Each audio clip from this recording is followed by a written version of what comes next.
पहले तो सीधे वीडियो स्टार्ट कर लेते हैं, टाइम वेस्ट नहीं करेंगे, उसमें धीरे धीरे बीच बीच में बात करते रहेंगे कि हमारा भी इंटरेक्शन होता रहे, लेकिन वीडियो स्टार्ट करते हैं।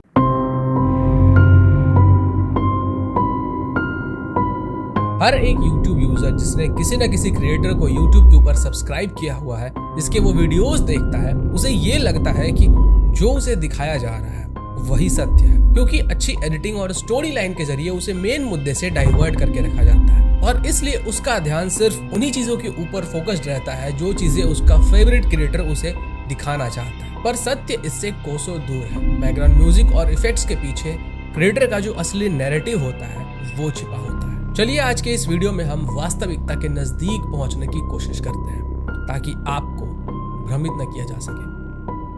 तो वीडियो में आगे बढ़ने से पहले मैं आपको याद दिला देता हूं कि चैनल को सब्सक्राइब याद से कर ले और बेल नोटिफिकेशन को ऑन कर ले, ताकि जैसे ही मैं अपना नेक्स्ट वीडियो डालूं आपको सबसे पहले नोटिफिकेशन मिल जाए। एंशिएंट ग्रीक और रोमन माइथोलॉजी में एक बहुत ही फेमस कहानी है जिसमें एक लकड़ी का घोड़ा होता है और घोड़े को इस्तेमाल करके अपने ओपोनेंट के शहर ट्रॉय पे ग्रीक्स जीत हासिल करते हैं। इस युद्ध को फेमस ग्रीक राइटर होमर ने अपनी कविताओं के जरिए लोगों तक पहुंचाया था। ये जो घोड़ा था वो बाहर से देखने में किसी अन्य लकड़ी के मूर्ति के जैसा ही था, पर घोड़े के अंदर बैठे थे ग्रीक सोल्जर्स जिन्होंने बाद में ट्रॉय शहर को मौत की नींद सुला दी। जो काम इतने सारे हजारों लाखों सोल्जर्स नहीं कर पाए वो काम एक घोड़े ने कर दिया, क्योंकि घोड़े की जो असलियत थी वो लोगों को पता नहीं थी और इसी घोड़े के बेसिस पे एक कंप्यूटर वायरस का नाम पड़ा, ट्रोजन हॉर्स, जो कि 1974 में जॉन वॉकर नाम के प्रोग्रामर ने बनाया था। ये वायरस भी देखने में नॉर्मल सॉफ्टवेयर के जैसा बिहेव करता था, पर अंदर से ये सारे कॉन्फिडेंशियल फाइल्स के डेटा को चुराकर अपने क्रिएटर को भेजता था। तो जिस तरह से ट्रोजन हॉर्स अपनी आइडेंटिटी छिपाकर धीरे धीरे छुपकर काम करता है, ठीक उसी प्रकार से बहुत सारे YouTube के ऊपर क्रिएटर्स भी हैं जो कि अपनी असली आइडेंटिटी छिपाकर काम करते हैं। तो YouTube के ऊपर बेसिकली 3 टाइप के पॉलिटिकल क्रिएटर्स मौजूद हैं। पहले नंबर पे आते हैं वो क्रिएटर्स जो कि लेफ्ट या फिर राइट विंग को सपोर्ट करते हैं और उनकी आइडियोलॉजी आपको आसानी से उनके वीडियोस में नजर आ जाएगी। दूसरे नंबर पे आते हैं वो क्रिएटर जो कि न्यूट्रल है और एक्चुअली में न्यूट्रल है। और तीसरे नंबर पे आते हैं वो क्रिएटर जो कि न्यूट्रल होने का ढोंग रचते हैं, लोगों को ये दिखाते हैं कि वो न्यूट्रल है बट एक्चुअली में वो अंदर से लेफ्ट विंग या फिर राइट विंग का प्रोपेगेंडा स्प्रेड करते हैं। और इन सब में सबसे ज्यादा खतरनाक होता है तीसरे नंबर का क्रिएटर जो कि न्यूट्रल होने का ढोंग करता है, क्योंकि उसकी रियल आइडेंटिटी ठीक एकदम ट्रोजन हॉर्स की जैसी है। वो अपनी रियल आइडेंटिटी को छिपाकर काम करता है और अंदर ही अंदर प्रोपेगेंडा स्प्रेड करता रहता है, फिर वो चाहे ध्रुव राठी हो या फिर मोहक मंगल हो। ये लोगों को अपनी रियल आइडेंटिटी पता नहीं चलने देते हैं कि वो एक्चुअली में अंदर से लेफ्ट विंग प्रमोटर है। अगर आप इनके कंटेंट को ध्यान से देखोगे तो आपको एक पैटर्न नजर आएगा। ये लोग पॉलिटिकल वीडियोस तो बनाते ही हैं, साथ में आपको ये हर फील्ड के टॉपिक पे वीडियोस बनाते हुए नजर आ जाएंगे। मेरे को कई सारे लोग बोल भी रहे थे, कमेंट में भी आ रहे थे, भाई बोल रहे थे कि भाई मोहक मंगल को देखो, उसकी आइडियोलॉजी देखो, वो कैसे ब्रेन वॉश कर रहा है। मैं कह नहीं यार, मेरे को लगता तो नहीं है। लेकिन फिर जब मैंने ये वीडियो देखी, भाई इंजीनियर एक्सप्लेन की, तो मेरे को चीजें समझ में आने लगी। मैं कहा यार है तो सिस्टम कुछ खराब ही। और इसकी वीडियोस भी जो है वो इस तरह से होती है। एक वीडियो होगी कि reality of women reservation bill, फिर 3 वीडियो नॉर्मल, 2-3 वीडियो नॉर्मल, फिर वीडियो होगी कि what is the strategy of Modi to win 2024 election, फिर व्हाट्स हैपनिंग इन मणिपुर 1, 2, और ऐसे ही लगातार जो है वो नरेंद्र मोदी और गवर्नमेंट को टारगेट करते रहता है। मोदी के नाम पे व्यूज उठाना ट्रेंड में है, खैर उठाने दो, कोई दिक्कत नहीं है। तो मेरे को ये देख के लगा नहीं कि यार ठीक है, एक बंदा अगर एक पॉलिटिकल पार्टी को क्रिटिसाइज कर रहा है उसमें कुछ गलत नहीं है, वो उसके खिलाफ हो सकता है, तो अगर उसे क्रिटिसाइज कर रहे हो तो कोई दिक्कत वाली बात नहीं है। लेकिन प्रॉब्लम तब शुरू होती है जब आप न्यूट्रल होने का ढोंग करते हो, आप अपने ही सब्सक्राइबर्स को बेवकूफ बनाते हो। जैसे मेरा बेसिक स्टांस बड़ा क्लियर है, मेरी जो लॉयल्टी है वो टोटली सनातन धर्म के लिए है। मेरी लॉयल्टी ना तो बीजेपी के लिए ना किसी और पॉलिटिकल पार्टी के लिए है। बीजेपी एक ऐसी पॉलिटिकल पार्टी है, जो पॉलिटिकल पार्टी भी नहीं कहूंगा मैं, एक ऑर्गेनाइजेशन है भाई साहब, जो सनातन धर्म के रेस्पेक्ट दिलाने में और उसे second class citizen, third class citizen ना ट्रीट करने में थोड़ा सा सक्सेसफुल होती है। ऐसा नहीं है कि वो पूरा सक्सेसफुल होती है, लेकिन और पार्टी के कंपैरिजन में थोड़ा सा सक्सेसफुल होती है। तो भाई जिससे काम चल रहा है ना, वोटर उसी के लिए सेल्फिश होकर काम करेगा। वोटर को सेल्फिशली ही सोचना चाहिए। कंट्रीज डेवलपमेंट, माई फेथ, ये चीजें प्रायोरिटी हैं, इसमें कोई कॉम्प्रोमाइज नहीं करा जाएगा। कोई भी पॉलिटिकल पार्टी है, पहले इस पे मोहर लगाओ फिर आगे बढ़ो। तो अगर कल को बीजेपी सनातन धर्म और सनातनियों का, हिंदुओं को रेस्पेक्ट करने में थोड़ा सा ऊपर नीचे होती है, मिली सेकेंड्स में अपना वोट चेंज हो जाएगा। बीजेपी को कोई वोट नहीं। ये उन टॉपिक्स को भी कवर करते हैं जिनका पॉलिटिकल आइडियोलॉजी से कोई भी लेना देना नहीं है। इससे होता यह है कि एक व्यक्ति जो कभी पॉलिटिक्स नहीं देखता है, ना इंटरेस्टेड है, वो इनका सब्सक्राइबर बन जाता है, क्योंकि उन वीडियोस में बायसनेस जैसा कुछ होता नहीं है, इसलिए इन्हें ये लगता है कि ये क्रिएटर अनबायस्ड है। अब जैसे ही कोई पॉलिटिकल मुद्दा गर्म होता है तो ये लोग उसके ऊपर वीडियो बनाते हैं और उसमें अपना प्रोपेगेंडा मिक्सअप करते हैं। और फिर अपना प्रोपेगेंडा फैलाते हैं। अब जिन्होंने इन क्रिएटर्स को सब्सक्राइब इनके दूसरे जॉनरा वाले वीडियोस के लिए किया था, वो ये वीडियोस भी देखते हैं और फिर ये उनके आइडियोलॉजी के तरफ लीन हो जाते हैं। अब इस व्यक्ति का, जिसका कि पॉलिटिकल व्यू पॉइंट पहले जीरो था या फिर न्यूट्रल था, अब इसका पॉलिटिकल व्यू पॉइंट लेफ्टिस्ट हो चुका होता है। ये बहुत करते हैं, ये लोग बहुत करते हैं। एक काम करना, ध्रुव राठी ने एक वीडियो डाली थी 1962 वॉर के ऊपर, उसने ये चीज़ें समझाई थी, रिसेंट की वीडियो है। कुछ मत करो, सिंपल बस मैं जो कह रहा हूँ ना उस हिसाब से उस वीडियो को देखना स्टार्ट करना, आंखें खुलेंगी आपकी। ये वीडियो इसलिए आई क्योंकि बीजेपी पॉलिटिकल पार्टी इस बात का फायदा उठा रही थी कि नेहरू जी ने जो उस टाइम पे मिस्टेक्स की थी 1962 के टाइम पे, जब चाइना ने अक्साई चीन में रोड बना दी। अब इसका बीजेपी फायदा उठाती है, ट्रुथ उठाती है, और ये चीज़ ध्रुव राठी को दिख गई कि भाई बीजेपी फायदा उठा रही है, तो अब मैं 1962 की एक्सप्लेनेशन दूंगा और ब्रेन वॉश करूंगा। यहां तक सब ठीक था, भाई एक्सप्लेनेशन दो, बीजेपी फायदा उठा रही है, रोक लो उन्हें फायदा उठाने से। एक्सप्लेनेशन दूंगा और ब्रेन वॉश करूंगा लोगों को। उसकी स्टेटमेंट्स में जाके देखना, वो शुरू से लेकर आखिर तक, शुरू से वो कोशिश करता है ये दिखाने की कि नेहरू और जो चाइनीज प्रेसिडेंट उस टाइम पे थे उनकी बड़ी अच्छी यारी थी, और उसके बाद में जो है बैक स्टैबिंग करी गई चाइनीज द्वारा, चाइनीज प्रेसिडेंट द्वारा धोखा दिया गया। और नेहरू सोचते थे कि ये तो हमारे दोस्त हैं, सब बढ़िया चल रहा है, तो उन्होंने हमें धोखा दिया, इसलिए नेहरू गवर्नमेंट को पता नहीं चला कि भाई रोड बन गई। ये स्टांस दिखाने की कोशिश करी जा रही कि वो एक एक्सीडेंट था, वो एक मिस्टेक नहीं थी, जबकि वो 101% मिस्टेक थी। इसने कैसे सॉफ्ट ब्रेन वॉशिंग करी है उस वीडियो में, इसने दिखाया 1957 में अक्साई चीन में रोड बननी स्टार्ट हुई थी, 58-59 के पास इंडिया को पता चला और उसके बाद वॉर हो गया 62 में। ऐसा दिखा रहा है जैसे टोटली एक एक्सीडेंट था, ऐसा था ही नहीं। 1952-53 के आसपास वो रोड बननी शुरू हो गई थी, क्योंकि वो 1200 किलोमीटर की रोड थी।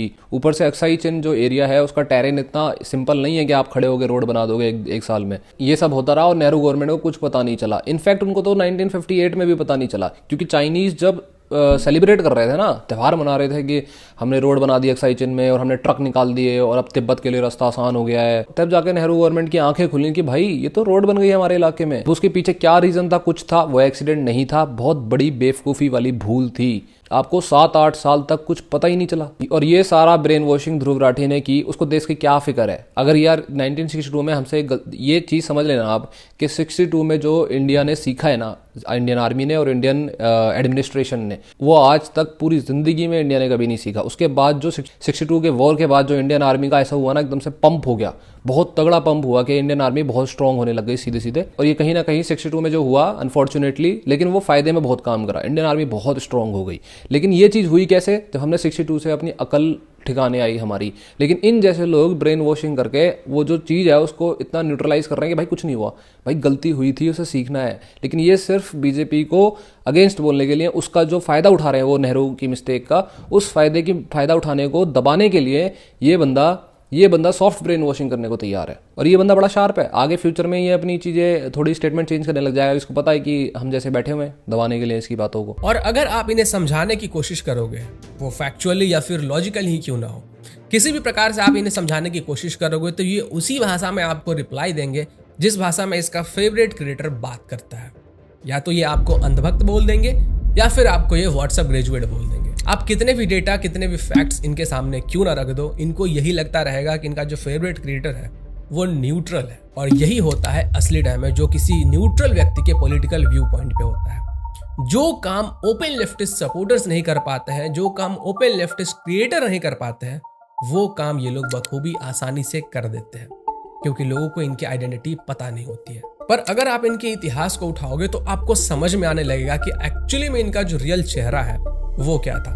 क्योंकि जब कोई क्रिएटर ग्रो नहीं हुआ होता है तो उसके पास उतना ज्यादा नॉलेज नहीं होता है कि अपने आप को बचाया कैसे जाए, कैसे अपने आप को न्यूट्रल दिखाने की कोशिश की जाए। ग्रो हो जाने के बाद क्रिएटर समझने लगता है कि ओपनली हम लोग प्रोपेगेंडा स्प्रेड नहीं कर सकते हैं, नहीं तो एक्सपोज हो जाएंगे। इसलिए जैसे जैसे ये लोग ग्रो होने लगते हैं वैसे वैसे इनका जो न्यूट्रल होने का ढोंग होता है वो और अच्छे तरीके से ये लोग करने लगते हैं। तो ये जो कॉन्सेप्ट मैंने आपको समझाया, इस कॉन्सेप्ट को अब मैं आपको डेटा की मदद से समझाने की कोशिश करता हूँ। 1 मई 2018 को मोहक मंगल और शिखर स्वरूप ने YouTube चैनल शुरू किया, द सोच प्रोजेक्ट। और 2 मई 2018 को यानी कि अगले ही दिन इन्होंने अपना पहला वीडियो YouTube के ऊपर डाला। ये अभी अभी YouTube के ऊपर आए ही थे। YouTube पे इनका ये पहला वीडियो था और पहले वीडियो के अंदर ही इनका जो कॉन्टैक्ट होता है वो अल्ट न्यूज के साथ हो जाता है। और वीडियो में ये अल्ट न्यूज को प्रमोट भी करते हैं। जिन लोगों को नहीं मालूम है उनको मैं बता दूं कि अल्ट न्यूज एक एक्सट्रीम लेफ्टिस्ट वेबसाइट है और ये लोग क्लेम करते हैं कि ये लोग फैक्ट चेकिंग करते हैं, जबकि इनके पास फैक्ट चेकिंग का कोई भी लाइसेंस मौजूद नहीं है। फैक्ट चेकिंग के नाम पे ये लोग हमारे कंट्री के अंदर कम्युनल डिसहार्मनी प्रमोट करते हैं। इसका जो फाउंडर है प्रतीक सिन्हा, उसने खुद हमारे भगवान का कई बार मजाक उड़ाया हुआ है।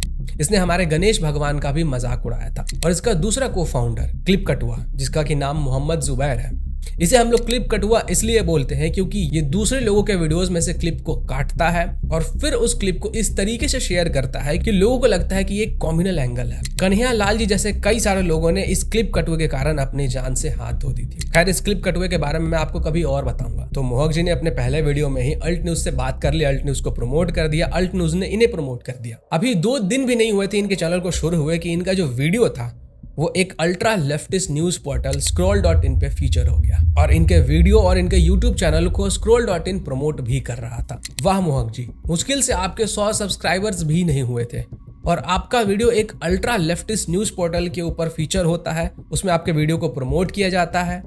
यहाँ पे बड़े बड़े यूट्यूबर्स को सालों लग जाते हैं कि उनके ऊपर एक न्यूज आर्टिकल लिखा जाए और आपके यूट्यूब चैनल पे आपने अपना पहला वीडियो डाला जिसपे मुश्किल से 100 व्यू भी नहीं हुए और उस वीडियो को scroll.in फीचर करके उसके ऊपर आर्टिकल्स लिख रहा है और फिर उसे प्रमोट कर रहा है। मोहक जी का लेफ्टिस्ट के साथ ये जो रिलेशन है वो रिश्ता क्या कहलाता है? इसके बाद मोहक जी 7 जून 2018 को अपना दूसरा वीडियो अपलोड करते हैं और इस वीडियो में वो किसानों के बारे में बात करते हैं। लेकिन एक मिनट, किसानों के बारे में बात करने से पहले जैसे ही इनका वीडियो शुरू होता है तो इनके वीडियो शुरू होते ही जो गाना बजता है वो होता है आज़ादी। टुकड़े टुकड़े गैंग का जो आज़ादी सॉन्ग है उसको ये इंट्रो में यूज करते हैं।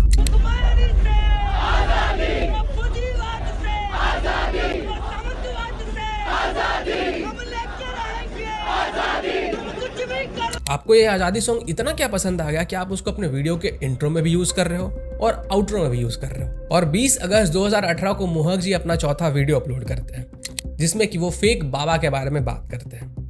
अब ये जो वीडियो होता है ना, इसको ध्रुव राठी अपने फेसबुक पे शेयर कर रहा होता है और यहाँ पे ध्यान देने वाली बात यह है कि अभी तक इनके 1000 सब्सक्राइबर्स भी नहीं हुए। गिन चुनकर 200-300 इनके वीडियोस के ऊपर व्यूज आ रहे हैं। और मोहक मंगल ने जब ये वीडियो अपलोड किया और जब ध्रुव राठी ने इस वीडियो को शेयर किया, दोनों के बीच में 20 घंटे से भी कम का फर्क था। आप सोच कर देखिए कि किसी के वीडियो पे व्यू नहीं आ रहा है, ना उसके पास सब्सक्राइबर्स, अभी जस्ट नया चैनल है और उसके वीडियोस को ध्रुव राठी शेयर कर रहा है जस्ट अपलोड करने के कुछ ही घंटों के बाद। ये रिश्ता क्या कहलाता है?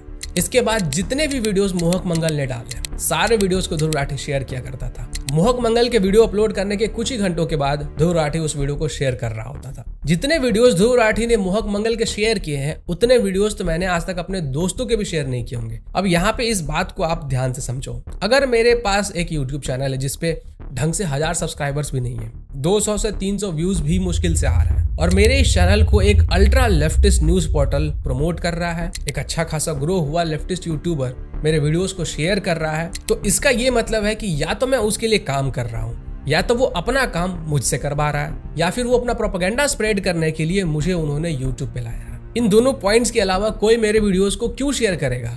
जब मेरे वीडियोस पे व्यूज नहीं आ रहे हैं, मैं अभी जस्ट नया नया यूट्यूब के ऊपर आया ही हूँ, कोई मेरे वीडियोस को क्यों शेयर करेगा? और सबसे बड़ी बात कि उसके पास मेरा वीडियो पहुंचेगा कैसे?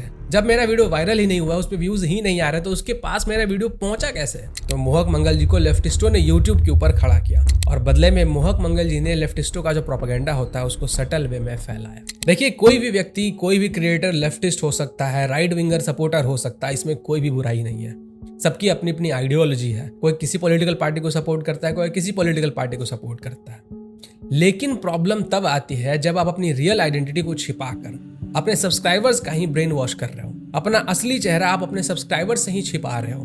ये गलत बात है। आपके सब्सक्राइबर्स जो कि आपको ग्रो करवा रहे हैं, आपको उस ऊंचाई पे उन्होंने पहुंचाया है, आप उनको ही अंधेरे में रख रहे हो। आप लेफ्टिस्ट हो, आप खुल के बोलो कि आप लेफ्टिस्ट हो, कोई बुराई नहीं है इसमें। मैं बायस्ड हूं और मैं ये खुल के बोलता हूं। जब भी बात मेरी कंट्री और मेरे रिलीजन के ऊपर आएगी तो मैं बायस्ड हूं और आप मुझे बायस्ड ही पाओगे। मैं अपने सब्सक्राइबर्स को अंधेरे में नहीं रखता हूं। उन्हें पता है कि मैं अपने रिलीजन और अपने कंट्री के लिए बायस्ड हूं और उन्हें यह भी पता है कि उनको मेरे से कौन सा कंटेंट मिलने वाला है और मेरे इरादे क्या है। अब इसके बाद मोहक जी नेक्स्ट वीडियो अपलोड करते हैं, why is India so unsafe for women. और वीडियो में इंडिया को अफगानिस्तान से कंपेयर कर देते हैं। कहते हैं कि अफगानिस्तान भी इंडिया से सेफ है। आप किसी भी लेफ्टिस्ट से पूछ लो, किसी भी लेफ्टिस्ट से बात कर लो, उसका जो व्यू पॉइंट होगा वो यही होगा कि अफगानिस्तान भी इंडिया से बेटर परफॉर्म करता है। अफगानिस्तान भी प्रेस फ्रीडम इंडेक्स के मामले में इंडिया से अच्छा है। अफगानिस्तान भी औरतों के लिए इंडिया से ज्यादा सेफ है। जबकि सभी लोग जानते हैं कि अफगानिस्तान के हालात क्या है।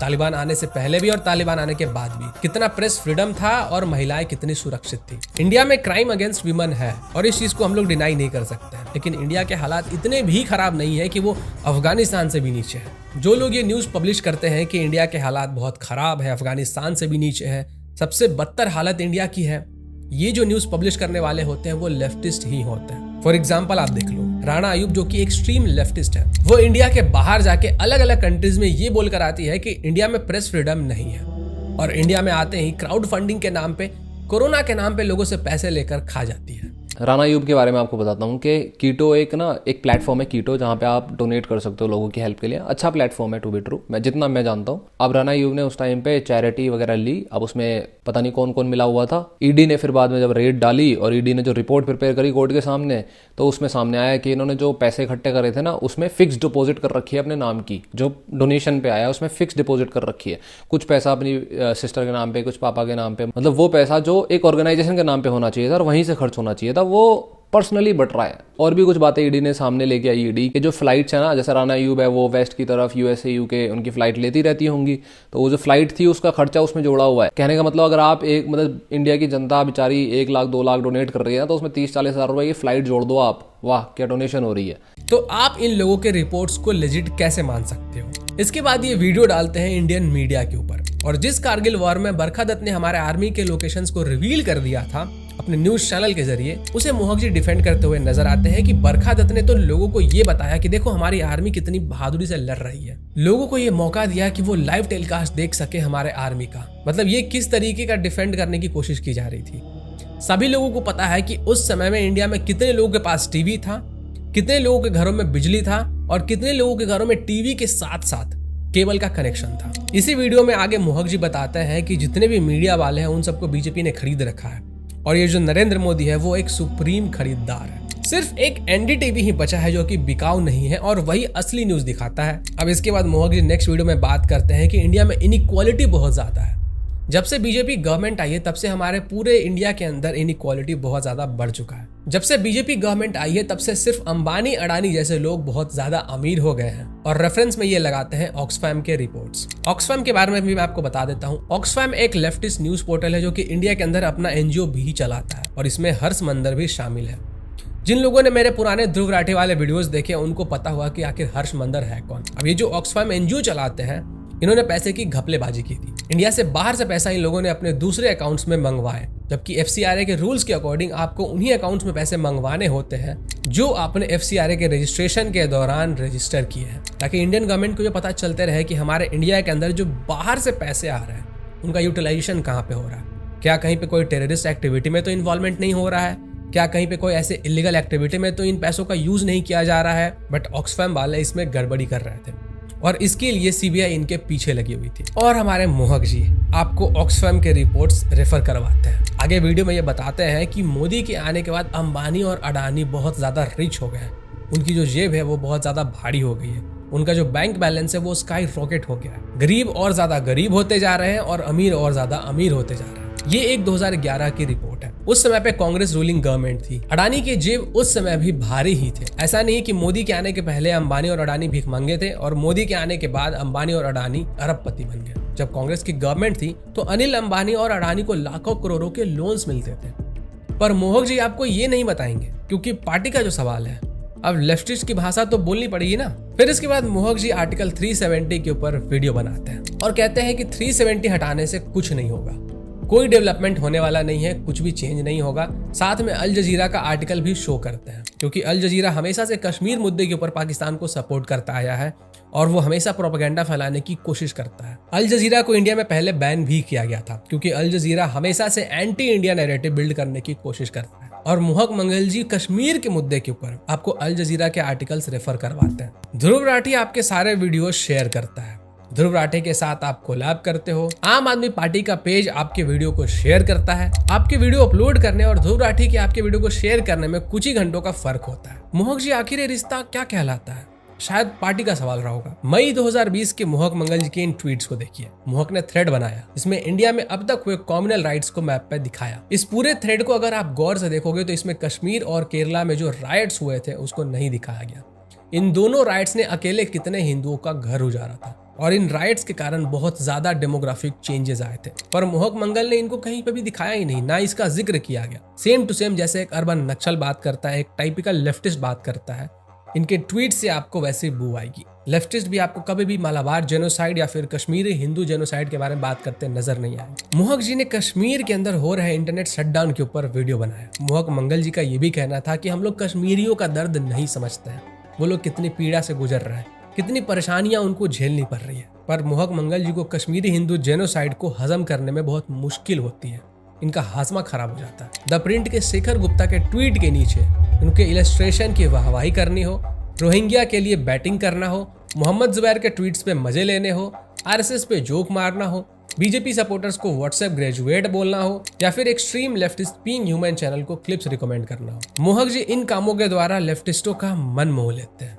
क्योंकि जहां सोच वहां शौचालय। जब नितिन गडकरी ने organic cow dung soap launch किए तब भी मोहक जी उस चीज का मजाक बना रहे थे, जबकि सभी जानते हैं कि वो प्योरली गाय के गोबर से नहीं बना होता है, उसमें बहुत सारे प्रोसेसेस इन्वॉल्व होते हैं। स्टैनफोर्ड यूनिवर्सिटी में पढ़ने वाला व्यक्ति खुद एक व्हाट्सएप ग्रेजुएट के जैसा बात कर रहा है और ये दूसरों को बोलते हैं कि बीजेपी के सपोर्टर्स व्हाट्सएप ग्रेजुएटेड होते हैं। मोहक जी का ये जो स्टैनफोर्ड यूनिवर्सिटी की डिग्री है, इसके बारे में आपको बताऊंगा आपको कि मोहक मंगल जी स्टैनफोर्ड यूनिवर्सिटी से डिग्री लेके निकले हैं या फिर मदरसा से डिग्री लेके निकले हैं। मोहक जी सीडीएस जनरल बिपिन रावत को भी ज्ञान देने की कोशिश करते हैं। इसके हिसाब से आर्मी को अपने काम से काम रखना चाहिए। मतलब कि जब हमारे देश में फ्लड आते हैं, कोई नेचुरल कैलामिटी आती है, तो आर्मी को उसमें इन्वॉल्व नहीं होना चाहिए। हम सिविलियंस की आर्मी को हेल्प नहीं करनी चाहिए क्योंकि वो तो आर्मी का काम ही नहीं है। ऐसा मोहक मंगल जी सोचते हैं। मोहक जी को बहुत ज्यादा गुस्सा आ रहा था कि एंटी सीए प्रोटेस्ट के दौरान जो विदेशी लोग प्रोटेस्ट में शामिल हो रहे थे उनको वापस उनके अपने देश जाने के लिए क्यों कहा जा रहा था। मोहक जी यहाँ पे मैं वापस से बात करना चाहूंगा आपके व्हाट्सएप के डिग्री के ऊपर। लगता है आपकी टीम ने आपको ढंग से रिसर्च करके नहीं दिया या फिर आपने ढंग से पढ़ाई नहीं की। शायद आपको ये पता नहीं है कि ये वीजा नॉर्म्स के खिलाफ है। सेम यही बातें ध्रुव राठी भी कर रहा था जब एंटी सीए प्रोटेस्ट हो रहे थे। अब पार्टी सेम है तो ट्वीट भी सेम ही होंगे, पार्टी का जो सवाल था। मोहक जी वीडियो बनाते हैं कि क्यों इंडियंस ऑथोरिटेरियन लीडर्स को पसंद करते हैं। आसान भाषा में कहा जाए तो तानाशाही लोगों को इंडियंस क्यों पसंद करते हैं, और मोदी को तानाशाह बताकर वीडियो में ये बता देते हैं कि डेमोक्रेसी तो भाई एकदम खत्म हो चुकी है, और रेफरेंस देते हैं शॉन रोजनबर्ग का जो कि खुद एक हार्डकोर लेफ्टिस्ट है। इसके बाद एक सिमिलर डेडिकेटेड वीडियो मोहक मंगल जी बनाते हैं डेमोक्रेसी के ऊपर, जिसमें ये कहते हैं कि इंडिया में डेमोक्रेसी ऑलमोस्ट खत्म हो चुका है, और ये पूरी वीडियो द वायर के इस आर्टिकल पे बेस्ड थी। अब वीडियो में ये जिन आर्टिकल्स को रेफर कर रहे हैं उसके बारे में भी मैं आपको बताऊंगा। इन आर्टिकल्स को चेक करने पे पता चलता है कि सब के सब लेफ्टिस्ट पोर्टल्स हैं। फॉर एग्जाम्पल ऊपर वाले इस आर्टिकल को देखो और इसमें क्या लिखा है जरा ये देखो। जैसे ही मोदी 2014 में जीता, इंडिया में डेमोक्रेसी खत्म हो गया। और इसका जो राइटर है आतिश तशीर, इसके कुछ और एग्जांपल्स मैं दिखाता हूँ। इसे सारे इंडियंस लेफ्टिस्ट फॉलो करते हैं, और ये द गार्जियन जो कि खुद एक लेफ्टिस्ट ब्रिटिश न्यूज पोर्टल है उसमें भी लिखता है, उसमें भी इसने वैसा ही लिखा है। मोदी ने मीडिया को बर्बाद कर दिया। मोहक मंगल जी आपको राइट विंग न्यूज पोर्टल ओप इंडिया को फेक न्यूज पेडलर बताएंगे, पर लेफ्टिस्ट न्यूज पोर्टल्स को ये आपको रेफर करेंगे। ये एक पक्के लेफ्टिस्ट की पहचान है। वो राइट विंग न्यूज चैनल्स को आपको फेक न्यूज वाला बताएंगे और लेफ्ट विंग न्यूज पोर्टल्स को आपको रेफर करने के लिए बोलेंगे। खैर आगे इनकी पहचान आपको और ज्यादा अच्छे तरीके से होगी। इसके बाद ये एक और वीडियो बनाते हैं और उस वीडियो में ये बात करते हैं एआई के बारे में। दरअसल बात ऐसी है कि इंडिया में ना लोगों को कुछ पता नहीं होता ना, फिर भी उसके ऊपर लोग ज्ञान देते हैं। मोहक जी को शायद पता नहीं है, एआई कुछ और नहीं है बल्कि एक सिंपल कंप्यूटर प्रोग्राम होता है जो कि खुद से सीखता है, और वो खुद से सीख सके इसके लिए पहले उसे सिखाना पड़ता है। जस्ट लाइक जब आप एक बच्चे को टेबल सिखाते हो और फिर उसके बाद सिंपल मल्टीप्लिकेशन सिखाते हो, और फिर वो बच्चा कॉम्प्लेक्स मल्टीप्लिकेशन भी कर पाता है क्योंकि वो खुद से सीख रहा होता है। सेम इसी तरीके से एआई भी काम करता है। पर लेफ्टिस्टों को पता नहीं कौन सी बीमारी है, जिस चीज के ऊपर नॉलेज नहीं भी होता है उस पर भी ज्ञान देते हैं। जैसे कि ये सस्ता वाला लेफ्टिस्ट ब्लॉकचेन और बिटकॉइन के बारे में ज्ञान देता है, और ये दूसरा वाला लेफ्टिस्ट एआई के ऊपर बात करता है। गूगल से डेफिनेशन रट के वीडियोस मत बनाओ, नहीं समझ में आता है तो क्लास ले लो। और मोहक जी का कहना था कि पॉपुलेशन कंट्रोल बिल से कुछ भी नहीं होगा, हमारा जो पॉपुलेशन है ना वो रुकने वाला नहीं है, ये कोई एक सॉल्यूशन नहीं है। पॉपुलेशन बिल के बारे में अगर ये अच्छी बातें कह देंगे तो इनके मास्टर्स जो गुस्सा हो जाएंगे, क्योंकि पार्टी का जो सवाल है इंडियन ग्रेजुएट्स को जॉब क्यों नहीं मिल रही है, इसके ऊपर भी मोहक मंगल एक वीडियो बनाते हैं, और इस वीडियो में भी वो फेक न्यूज फैलाते हैं। कहते हैं कि मोदी गवर्नमेंट ने जानबूझकर रिलायंस की यूनिवर्सिटी को, जो कि शुरू भी नहीं हुआ है, उसे फेवर किया है, जबकि इस बात की जो असलियत थी वो कुछ और ही थी। मोहक ने आर्यन इन्वेजन थ्योरी को सही साबित करने की पूरी कोशिश की। आर्यन इन्वेजन थ्योरी लाई ही गई थी इंडियंस को डिवाइड करने के लिए। मोहक मंगल और ध्रुव राठी जैसे लोग जो काम खुद करते हैं वो दूसरों को बोलते हैं। खुद फैंसी फैंसी वर्ड्स बोलकर लोगों के सामने कूल दिखने की कोशिश करते हैं और फिर दूसरों को उसी बात के ऊपर टोकते हैं। अगर आप उनकी स्पीचेस को ध्यान से सुनोगे तो आपको ये एहसास होगा कि कई गुरु अपनी स्पीचेस में बहुत ही कॉम्प्लिकेटेड वर्ड्स यूज करते हैं, जिससे हमें ये लगता है कि वो बहुत ज्ञानी है। Cosmos, energy, lost without chaos, inner engineering. मोहक मंगल जी अब अपने वीडियोस में बहुत सोच समझ कर बोलते हैं, क्योंकि उनको पता है कि अब लोग एक्सपोज करने वाले आ चुके हैं। ओपनली अगर ये लोग अपना प्रोपेगेंडा स्प्रेड करेंगे तो लोग आसानी से इनको पकड़ लेंगे। तो ये ट्रोजन हॉर्स जो कि खुद को न्यूट्रल दिखाने की कोशिश करता है, बट अंदर से इसकी असलियत ठीक एकदम ट्रोजन हॉर्स वायरस की जैसी है, मुझे इनके सब्सक्राइबर्स के लिए बहुत दुख हो रहा है। बेचारे आते होंगे न्यूट्रल व्यू पॉइंट जानने के लिए, न्यूट्रल फैक्ट जानने के लिए, न्यूट्रल डेटा देखने के लिए, पर वो लोग जाते होंगे लेफ्टिस्ट नैरेटिव लेकर। जो अपने सब्सक्राइबर से ही चीट कर रहा है उसको अब क्या ही बोल सकते हैं, क्योंकि पार्टी का जो सवाल है। बाकी आपको डिसाइड करना है कि मोहक मंगल जी सारे लेफ्टिस्ट न्यूज पोर्टल्स, राइटर्स, उनके आइडियोलॉजीज को प्रमोट करने के बाद भी न्यूट्रल है कि लेफ्टिस्ट है, क्योंकि आप तो जानते ही हो जहाँ सोच वहाँ शौचालय। देखो एक चीज़ समझो यार, मेरे भी सब जो सब्सक्राइबर्स है ध्यान से सुनो, मेरी सारी बातों का भरोसा मत करना। जो भी मैं बोल रहा हूँ हो सकता है मैं भी फैक्चुअली गलत हो जाऊँ, हो सकता है कभी फ्यूचर में मेरी इंटेंशन गलत हो जाए, लेकिन मैं वैसे इंटेंशन बता के रखता हूँ कि भाई अपनी लॉयलिटी कहाँ पे है। इस दुनिया में कोई भी न्यूट्रल नहीं है। जो न्यूट्रल होने का नाटक कर रहा है उससे सबसे ज़्यादा सावधान रहो, क्योंकि वो न्यूट्रल होने की बातें कर रहा है ना, वो अंदर से ही कोई ना कोई इंजेक्शन लगा रहा होगा। इन्फॉर्मेशन का ओवरलोड है, क्योंकि इन जैसे लोग रियलिटी में कभी वो बात बताएंगे नहीं जो रियलिटी है, उसको घुमा के लाएंगे। आपको करना क्या है, कोई पर्टिकुलर टॉपिक पे आपको इन्फॉर्मेशन चाहिए, 5-6 बंदों की वीडियोस देखो या फिर जाके 5-6 सोर्सेस से पढ़ो और फिर आप इजीली एनालाइज कर लोगे। जैसे आइडियल कंडीशन में कोर्ट करती है ना, आइडियल कंडीशन में कोर्ट क्या करती है कि भाई दोनों तरफ की बातें सुनती है काफ़ी लंबे टाइम तक और फिर फैसला लेती हैं। ऐसे आप भी अगर किसी पर्टिकुलर टॉपिक में आपको इंटरेस्ट है, जानना है, तो जाओ उस पर्टिकुलर टॉपिक के बारे में 4-5 सोर्सेज से चीज़ें पढ़ो और कोशिश करोगे वो जो 4-5 सोर्सेज हैं वो अलग अलग आइडियोलॉजी के हों, फिर आप अपने आप से आराम से डिसीजन ले लोगे। और कोशिश एक और चीज़ है कि ग्राउंड नॉलेज भी क्रिएट करो। ग्राउंड नॉलेज मतलब ऑन द रोड जो चीज़ें होती है ना, वो कभी भी यार कागजी पत्र में नहीं आ पाती, ये सच्चाई है। और यही प्रॉब्लम इन लोगों के साथ, ध्रुव राठी हो, मोहक मंगल हो, इनको ग्राउंड रियलिटी के बारे में कुछ खास पता नहीं होता। कॉन्क्लूसिवली मैंने ये वीडियो जो रिएक्शन वीडियो क्रिएट करी है, पहले भी बताया था कि मैं किसी की भाई मेहनत का क्रेडिट नहीं लेना चाहता। मैं चाहता था ये इन्फॉर्मेशन पर मैं चाहता था कि भाई मेरे सब्सक्राइबर्स हैं, जो लोग हैं जो देखने वाले हैं, वो देखें मेरी इस वीडियो को, मेरे सब्सक्राइबर्स देखें। तो यही ख़त्म करते हैं। किसी पर डिपेंडेंट मत रहो यार। No one is neutral, everyone is biased in his own way.